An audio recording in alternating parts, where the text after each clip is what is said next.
திருச்சியைச் சேர்ந்த மாணவர் ஒருவர் மருத்துவ படிப்புக்கு இடம் கிடைத்தும் அதில் சேர பணமின்றி தவித்து வருகிறார். இது தொடர்பான ஒரு செய்தி தொகுப்பை பார்க்கலாம்.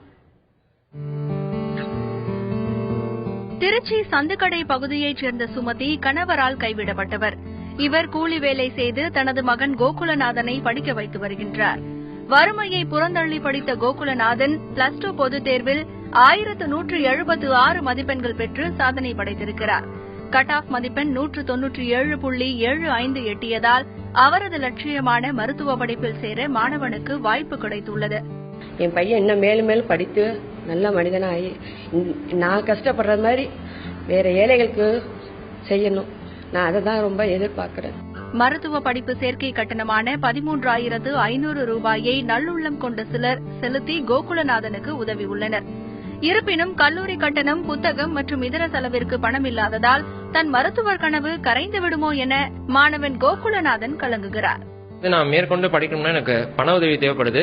தமிழ்நாடு அரசு எனக்கு உதவி பண்ணணும்னு நான் வேண்டிக்கிறேன். நான் அப்படி படிச்சு டாக்டர் ஆகி ஏழை மக்களுக்கு சேவை செய்வேன்.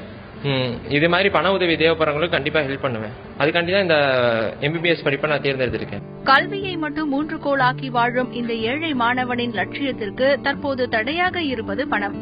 அந்த பணம் தனது கைக்கு எட்டினால் மருத்துவராகும் கனவு கைகூடும் என காத்திருக்கிறார் மாணவர் கோகுலநாதன்.